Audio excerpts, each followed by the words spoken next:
چاہیے, کسی کے گھر میں جانا چاہیے تو کیا دعا پڑھنی چاہیے, کسی کی دعوت میں جانا چاہیے تو کیا دعا پڑھنی چاہیے کھانا کھانے کے بعد, کسی ایسی جگہ پر اجنبی جگہ پر جائیں میدان وغیرہ میں تو وہاں جا کے ہمیں کیا دعا پڑھنی چاہیے. اب اتنے مختصر پروگرام میں یہ سب نہیں بتلایا جا سکتا میرے بھائیو. تو ان دعاؤں کی پابندی سے انسان نظر سے اور دوسرے شیطانی حملوں سے محفوظ رہے گا, انسانی حسد سے بھی انشاءاللہ العزیز وہ محفوظ رہے گا جتنا اس کے دل کے اندر اخلاص ہے اور جتنا اللہ کے کلام پر رسول کے فرمان پر اس کا ایمان اور یقین. اب آپ کہیں گے کہاں جاؤ تلاشنے صبح و شام کی دعائیں. اللہ تعالیٰ نے توفیق دی آسا اسلامک سینٹر کو, اور آسا اسلامک سینٹر کے شیخ محترم عبدالحادی مدنی حفظہ اللہ بارک اللہ فی علمی کو انہوں نے صبح و شام کی دعائیں تیار کر دی ہیں, اور جیبی سائز ہے, پاکٹ سائز ہے, ایک ہر اللہ خرچ بھی نہیں کرنا ہے, فری بٹ رہا, کبھی بھی پہنچو لے اس کو جیب میں رکھے رہو, بار بار صبح شام پڑھتے رہو, پڑھتے پڑھتے وہ چیزیں کیا ہو جائیں گی, ارے حلوہ بنا کر کے حاضر ہے, ہم کھانا نہیں چاہتے ہیں, ہم کھانا نہیں چاہتے. اور میرے بھائی یہاں یہ بات بھی یاد رہے کہ کیا خود رقیہ شرعیہ کرنا, جھاڑنے نظر وغیرہ کے جھاڑنے کے لیے خود ان دعاؤں کا پڑھنا بہتر ہے کہ مولانا اسلم سنایا والے سے پڑھنا بہتر ہے. خود پڑھنا بہتر جائز ہے کسی صالح آدمی سے پڑھوانا چند شرطوں کے ساتھ, لیکن خود پڑھنا جائز زیادہ بہتر اور افضل ہے اور اس کا اثر ہے. لیکن سب کاموں کے لیے ہمارے پاس فرصت ہے, ان کتابوں کو فری لینے کے لیے ہمارے پاس فرصت نہیں ہے, گھر بھیجنے کے لیے ڈور ٹو ڈور یہ بھیج دو یہ بھیج دو یہ بھیج دو, لیکن یہ بیوی کے پاس بھیجنے کے لیے پیسے نہیں ہے. اور اس سے پہلے کئی سالوں پہلے ایک پوسٹر شیخ محترم بارک اللہ فی نے تیار کیا تھا, آسا اسلامی سینٹر نے اسے چھاپا تھا, حسن نفسک, اپنی حفاظت کرو, اپنی حفاظت. اور الحمدللہ اور آسانی پیدا کر دی گئی ہے میرے بھائیوں. اس کارڈ کے اندر صرف دعائیں ہی نہیں لکھی ہیں, اس کارڈ کے اندر ان دعاؤں کا مناسب بہترین سہل ترجمہ بھی لکھا ہوا, جس سے آپ سنت سیکھو گے, جس سے آپ عقیدہ سیکھو گے, اور جب ان دعاؤں کو پڑھنے لگو گے, ان دعاؤں کا معنی اور مفہوم اور مطلب سمجھنے لگو گے, تو انشاءاللہ ان دجالوں اور مکاروں اور جال سازوں کے مکر و فریب کے پاس جانے سے بچنے لگو گے اور ساری بلائیں دور ہوتی جائیں گی. لیکن یہاں یہ بھی یاد رہے, خالی زبان پر رب کے ذکر, رب کا ذکر جاری نہ رہے, دل میں بھی رب کا ذکر رہے. کیا مطلب؟ یعنی اللہ تعالی نے جن عبادتوں کو فرض اور واجب قرار دیا ہے ان عبادتوں کی پابندی کریں, جن چیزوں سے بچنا فرض اور واجب قرار دیا ہے ان چیزوں سے بچا کریں. ان صبح و شام کی دعاؤں کا سارا خیر اور بھلائی لوٹ لے جائے اللہ کے دربار میں, کسی خزانے اللہ کے خزانے میں کسی چیز کی کمی نہیں ہے. نور بھائی آپ کہیں گے میں عربی پڑھ ہی نہیں پاتا تو کہاں سے کاٹتا ہوں, آگے اسلامی سینٹر میں فری ہم لوگ پڑھاتے ہیں, سکھاتے ہیں, فری مدرسہ جمعہ میں فری سکھاتے ہیں. اگر آپ لوگ کہتے ہیں کہ میں نہیں سیکھ پاؤں گا, ان دعاؤں کو نہیں پڑھ پاؤں گا, تو فون کر دیجئے, اثر کے بعد آئیے, کسی پڑھنے والے کو لگا دیا جائے گا آپ کی خدمت کے لیے, آپ اس کو پڑھ لیجئے, سمجھ لیجئے, سیکھ لیجئے. ارے میرے بھائی آپ کا سینٹر ہے, اس کے خیر و برکات سے, اس کے فوائد سے ہر لوگ اپنا دامن ملکوں میں جانے کے بعد, اپنے اپنے گھروں میں جانے کے بعد شاید یہ آسانیاں آپ کو میسر نہ ہو, یہ نعمتیں شاید آپ کو میسر نہ ہو, اور اگر چاہیں بھی تو ہو سکتا ہے وہاں آپ کی مشکلات یا مشغولیات اور بڑھ جائیں. بہرحال موضوع سے الگ ہوگا کہ میں نے ابھارنے کے لیے کیا.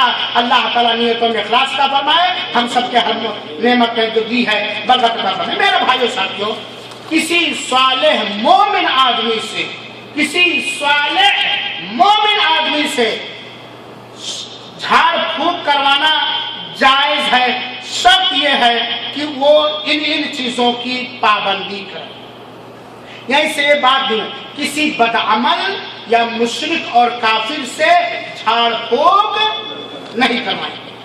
سنو میرے بھائیوں، جھاڑ پھونک اس شرط میں کروانا جائز ہے جبکہ جھاڑنے والا پڑھنے والا کوئی دعا جو پڑھ رہا ہو وہ اللہ کے رسول سے ثابت ہو، قرآن کی آیت ہو اور عربی میں دعائیں کس میں ہو؟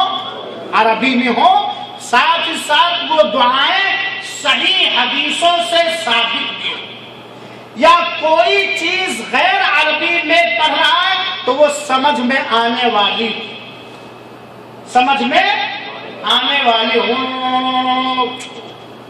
یہ نہیں مانا، یہ شرعی جھاڑ پھونک نہیں ہے، آغرم باغرم مانم، یہ سمجھ میں آنے والی بھی ہو۔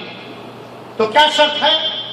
وہ دعائیں اللہ کے رسول سے ثابت ہو اور اسی موقع پر پڑھا جائے جن پر پڑھا ہے اللہ کے رسول نے، قرآنی آیات ہو اور یہ عربی میں۔ اگر غیر عربی میں کوئی چیز پڑھی جا رہی ہے تو وہ سمجھ میں آنے والی ہو اور دعائیں اللہ کے ناموں اور اللہ کی خوبیوں کے ذریعے پڑھی جائیں، اسماء اور صفات کے ذریعے۔ ایک چیز تو یہ ہے۔ دوسری چیز یہ ہے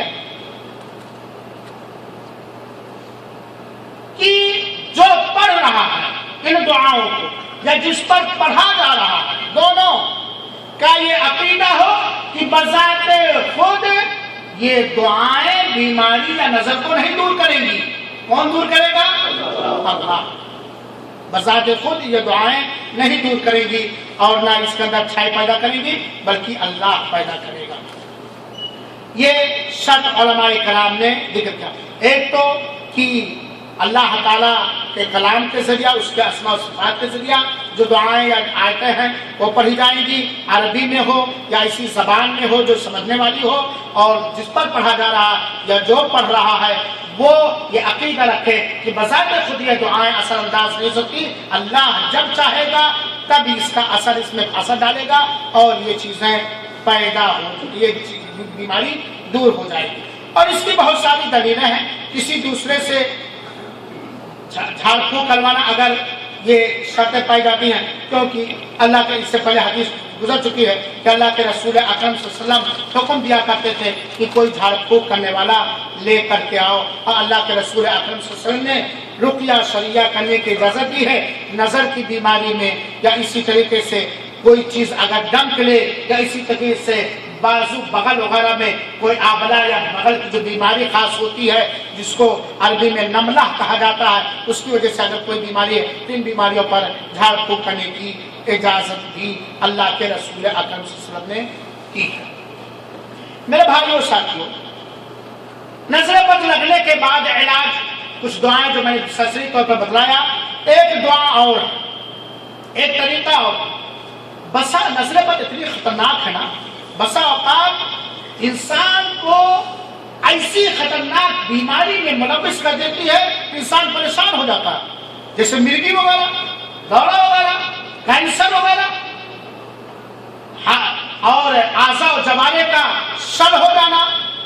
کچھ علماء کرام نے لکھا ہے کہ نظر بد اور جادو کی پہچان میں سے ایک ممیز پہچان یہ ہے کہ مناسب دوا اس مرض کی جو ہوتی ہے وہی دوا استعمال کی جا رہی ہے لیکن اس کا اثر نہیں ہو رہا، تو ہو سکتا ہے وہاں نظر، ہو سکتا ہے وہاں کیا ہو، جادو، لہذا فوراً اسے۔ اور حقیقت بات یہ میرے بھائیوں ساتھیوں، آپ نے سنا شروع تقریر میں کہ اللہ تعالیٰ نے جتنی بھی بیماری اتاری اس کی دوا، سب سے پہلے بیمار ہونے کے بعد ہمیں کس کا سہارا لینا چاہیے؟ دعاؤں کا، رقیہ شرعیہ کا۔ سب سے پہلے دعا اس بیماری پر، اس بیمار پر سب سے پہلے دعا، اس کے بعد جائز دوا جو وسائل میں سے۔ سب سے پہلے کیا؟ اب یہاں لڑکے کو دست آنے لگا، فون آیا، ہیلو، مس کال آیا، ہیلو، کیا ہوا؟ ارے بیٹے کو دست آ رہا، بول لے جا فلاں ڈاکٹر کے پاس، اچھا ہفتے میں پیسے کی کمی نہ بھیجتا ہوں، کیا کریں؟ اس پہ یہ دعا پڑھ، یقین کے ساتھ اس پر یہ دعا پڑھ، اور یہ جائز ہے میرے بھائیوں، ناجائز اور حرام نہیں۔ ایک حدیث میں آپ کو سناؤں، سہل بن ابو امامہ بیان کرتے ہیں، جو سہل بن حنیف کے لڑکے ہیں، کہتے ہیں کہ عامر بن ربیعہ کا گزر سہل بن حنیف کے پاس سے ہوا. عامر بن ربیعہ کا گزر سہل بن حنیف کے پاس سے ہوا اور یہ سہل بن حنیف یہ غسل کر رہے تھے. تو انہوں نے فوراً کہا ایسا چمڑا جو آج میں نے دیکھا ہے، ایسا خوبصورت بدن میں نے کبھی نہیں دیکھا، ایسا خوبصورت بدن میں نے کبھی نہیں دیکھا. اتنا کہنا تھا کہ سہل بن حنیف گر پڑے زمین پر. کیا کہا تھا عامر بن ربیعہ نے؟ کیا کہا تھا؟ اتنا گورا چٹا بدن آج سے پہلے میں نے کبھی نہیں دیکھا. یہ کہنا ہی تھا کہ یہ صحابی رسول گر پڑے زمین پر. لوگوں نے کہا اللہ کے رسول اکرم صلی اللہ علیہ وسلم کے تک یہ بات پہنچائی گئی تو اللہ کے رسول اکرم صلی اللہ علیہ وسلم نے فرمایا تمہیں کس پہ ڈاؤٹ ہے؟ کس کو تم تہمت دے رہے ہو؟ کس کو متہم کر رہے ہو کہ اسی نے نظر لگائی ہے؟ کس پر تم تہمت لگا رہے ہو؟ لوگوں نے کہا عامر بن ربیعہ. کیوں لوگوں نے کہا عامر بن ربیعہ؟ کیوں؟ اس نظر کے صاحب عامر بن ربیعہ ہی تھے کہ انہوں نے ہی نظر لگائی ہے. کیوں؟ حالات وہاں دلیل ہے کیونکہ وہ نہا رہے تھے اور انہوں نے کیا کہا تھا ایسا گورا چٹا بدن میں نے کبھی، اور فوراً یہ اثر ہو گیا، اس لیے لوگوں نے ان کو متہم کیا. اللہ کے رسول اکرم صلی اللہ علیہ وسلم نے اسی موقع پر کہا الا ما یقتل احدکم اخی، تم میں سے کوئی ایک کس بات پر، کس وجہ سے اپنے بھائی کو قتل کرتا ہے. اذا رأى احدکم من اخیہ، جب تم میں سے کوئی اپنے بھائی کے اندر کوئی ایسی چیز دیکھے جو اسے اچھی لگے، جو اسے پسند آئے تو اس کے لیے برکت کی دعا کرے. پھر کیا ہوا؟ اللہ کے رسول اکرم صلی اللہ علیہ وسلم نے پانی منگایا اور عامر بن ربیعہ جن کی نظر لگی تھی ان کو کہا اس پانی سے وضو کرو. کس کو کہا وضو کرنے کے؟ جن کی نظر لگی تھی عامر بن ربیعہ کو کہا وضو کرو. چنانچہ انہوں نے اپنا چہرہ دھلا، اپنے دونوں ہاتھوں کو کوہنیوں سمیت دھلا اور اپنے دونوں گھٹنوں کو دھلا اور اپنے پاجامہ کے نیچے کے حصے کو، جسم کو دھلا. اور پھر اللہ کے رسول اکرم صلی اللہ علیہ وسلم نے حکم دیا کہ یہ پانی اٹھا کر کے سہل بن حنیف کے اوپر ڈال دیا جائے، انڈیل دیا جائے. تو گویا نظر بد دور کرنے کا ایک شرعی طریقہ یہ ہے کہ اگر حالات و ظروف سے پتہ چل جائے کہ فلاں کی نظر ہے تو اسے وضو کرنے کا یا غسل کرنے کا حکم دیا جائے. اور دوسری حدیث میں یہ بھی ہے کہ جب حکم دیا جائے تو اسے کرنا بھی چاہیے اور پھر اس کے بعد جس بچے کو اس پانی کو اٹھا کر کے اس آدمی پر ڈالا جائے جس کی نظریں لگی ہے. میرے بھائیو ساتھی، اس حدیث سے بہت سارے مسائل ثابت ہوتے ہیں. پہلا مسئلہ تو اس حدیث سے ثابت ہوتا ہے کہ بسا اوقات ہو سکتا ہے نظر بد کی وجہ سے انسان کو مرگی جیسی بیماری ہو جائے اور موت سے دو چار ہو جائے. اسی طریقے سے یہ بات بھی ہے اور دوسری حدیث میں بھی ہے کہ بسا اوقات نظر بد کا اثر بخار کی شکل میں ظاہر ہوتا ہے. لگتے ہی کسی کی نظر لگی اور تیز بخار اسے لگ جاتا ہے، یا اسی طریقے سے فوراً اس کو کڑاکے کی سردی لگنے لگتی ہے، یا فوراً اس کو اس کے جسم کے کسی عضو پر، کسی حصے پر درد شروع ہو جاتا ہے. ہاں، تو یہ بھی ایک نشانیوں میں سے. یہی سے بات یہ بھی ثابت ہوئی کہ اگر کوئی ایسا شخص آپ کے پاس آئے جس کے اوپر نظر بد لگنے کا احساس آپ کو ہو رہا تو آپ اس سے پوچھئے یہ کس کی نظر لگی ہے، تم کس کے اوپر ڈاؤٹ کرتے ہو. ہاں، یہ بھی پوچھا سکتا ہے. دوسری بات یہ ہے کہ جس کی نظر لگی ہے اسے وضو کرنے یا غسل کرنے کا حکم دیا جائے گا. اور یہ نظر کو دور کرنے کے لیے علماء کرام نے سب سے بہترین علاج بتلایا ہے. اور اسی طریقے سے نظر کی وجہ سے بخار بھی لگ سکتا ہے وغیرہ وغیرہ. میرے بھائیو اور ساتھیو، اللہ کے رسول اکرم صلی اللہ علیہ وسلم کی حدیث سنیے جو اللہ کے رسول اکرم صلی اللہ علیہ وسلم نے بیان فرمایا. اللہ کے رسول کہتی ہے، اما عائشہ رضی اللہ تعالیٰ عنہ کہتی ہیں کہ امارا نہیں النبی صلی اللہ علیہ وسلم ان نسترقی من العین. یہ متفق علیہ روایت ہے، بخاری شریف اور مسلم شریف کی روایت ہے کہ اللہ کے رسول اکرم صلی اللہ علیہ وسلم نے ہمیں حکم دیا ہے کہ ہم نظر بد کو دور کرنے کے لیے کسی ایسے آدمی کو طلب کریں جو نظر بد دور کرے آیات وغیرہ دعا وغیرہ، یعنی نظر بد دور کرنے والے کی تلاش یہ جائز ہے میرے بھائیوں سے۔ 10 منٹ اور برداشت کر لیجئے، میری عادت ہے پروگرام تھوڑا لمبا کر دیتا ہوں۔ اس آدمی کا علاج کیا ہے جس کی نظر لگتی ہے؟ ہم میں سے کوئی اگر ایسا ہے کہ ہم محسوس کر رہے ہیں یا کسی کے بتلانے کی وجہ سے ہمیں احساس ہو گیا، یقین ہو گیا کہ ہماری نظر لگ جایا کرتی ہے، تو پھر ہمارا علاج کیا ہے؟ مثال کے طور پر حسام گھر میں کھا رہے تھے، عطا الرحمان نے دیکھا، بارک اللہ فیک نہیں کہا، اور فوراً حسام جا کے کیا کرنے لگے۔ اب یہاں مجھے احساس کرنا چاہیے کیا میری ہی لگ گئی کیا؟ تو اس آدمی کا علاج کیا ہے؟ ہمیں جس کی نظر لگ جایا کرتی، اس کا بھی علاج کرنا ضروری ہے کہ نہیں ہے؟ ہم اس کو ہی ہو سکتا ہے، اور کوئی ضرورت ہے کہ ہمیشہ ہمیشہ کبھی کبھار ہو سکتا ہے کہ نہیں؟ اس کا علاج علماء کرام نے بہت زیادہ بتایا ہے۔ چند بنیاد ایسا آدمی جس کو یہ احساس ہو کہ ہماری نظر لگ جاتی ہے، تو اسے زیادہ سے زیادہ اللہ رب العالمین کا اٹھتے بیٹھتے چلتے پھرتے ہر حال میں اللہ رب العالمین کا زیادہ سے زیادہ ذکر کرنا چاہیے، تاکہ اس کے اندر سے یہ کمی دور ہو جائے اور دنیاوی کاروبار میں زیادہ اسے توجہ نہیں دینا چاہیے کہ ہر وقت دنیا ہی دنیا، اور اس کے ذریعے سے انشاءاللہ العزیز وہ اس پریشانی سے خود بچ جائے گا اور اس کے سر سے دوسرے لوگ بھی بچنے لگے۔ اسی طریقے سے جسے یہ احساس ہو یا عام طور پر اسے برکت، خاص طور پر وہ آدمی جس کو احساس ہے کہ میری نظر لگ جائے گی، میری کالی نگاہ ہے، تو اسے فوراً جو بھی چیز دیکھے فوراً بارک اللہ کہنا چاہیے۔ میرے بھائیوں ساتھیوں، جیسے کہ میں نے شروع میں بتلایا ہے کہ نظر بد کی اکثر وجہ عداوت و دشمنی اور حسد ہوا کرتی ہے۔ اللہ تعالیٰ مجھے حسد سے بچائے اور مجھے حاسدوں سے بچائے، آپ سب کو حسد سے بچائے اور حاسدوں سے بچائے۔ میرے بھائیوں، ہم سب چاہے ہماری نظر بد لگتی ہو، ہماری نظر لگتی ہو یا نہ لگتی ہو، ہم سب اس علاج کو اپنائیں جو میں کہنے جا رہا ہوں۔ میرے بھائی ساتھیوں، اگر یہ بات مناسب ہے، اگر یہ بات اچھی ہے، کسی کو اللہ تعالیٰ نے اگر کوئی نعمت دی ہے تو ہماری دی ہوئی نعمت تو ہے نہیں۔ کس کی دی ہوئی نعمت ہے؟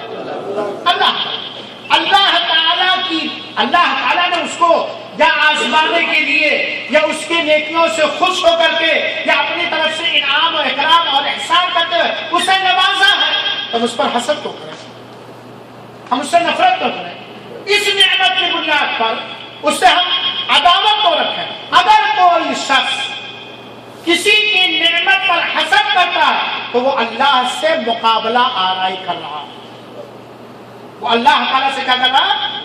مقابلہ کر رہا ہے، کیونکہ یہ اللہ تعالیٰ کی طرف سے اس کے اوپر انعام اور احسان اور فضل ہے، لہذا ہمیں یہ اللہ کا فیصلہ، اللہ کا قدر ہے، ہمیں اس پر حسد کرنے کی اجازت نہیں ہے۔ جیسا کہ اللہ تعالیٰ نے فرمایا ذالک فضل اللہ یؤتیہ من یشاء، اللہ کا کرم ہے، اللہ کا فضل ہے، اللہ جسے چاہتا ہے دیتا ہے۔ اللہ تعالیٰ نے جتنا احسان ہم سب پر کیا ہے، اللہ تعالیٰ اس کو ہمارے لیے آزمائش کا ذریعہ نہ بنائے، بلکہ اس کو اللہ تعالیٰ ہمارے لیے شکر گزار بندہ ہونے کا ذریعہ اور سامان بنائے۔ اللہ تعالیٰ نے فرمایا اب یحسدون الناس علی ما آتاہم اللہ من فضلہ، اللہ تعالیٰ نے جو اپنے فضل سے لوگوں کو نواز دیا ہے اس پر کیوں حسد کرتے ہیں، کائے کو حسد کرتے ہیں؟ تو میرے بھائیوں یاد رکھیے، اسی طریقے سے چوتھا علاج یہ ہے، یہ بات ایسے آدمی کو جس کی نظر لگ جایا کرتی ہے، یہ بات ایسے آدمی کو یاد رکھنا چاہے کہ کسی مسلمان سے عداوت اور حسد کرنا یہ بڑا گناہ ہے، جس کا خمیازہ اگر بنا توبہ کے مر گیا تو بھیانک انداز میں قیامت کے دن وہ پائے گا، اور ایک بڑا جرم ہے میرے بھائی ساتھیوں۔ اسی طریقے سے جو آدمی اللہ محفوظ حاسد ہوتا ہے، جس کی طبیعت اور فطرت اور مزاج میں حسد ہوتا ہے، وہ ہمیشہ غمگین فکر مند رہتا ہے، پریشان رہتا ہے،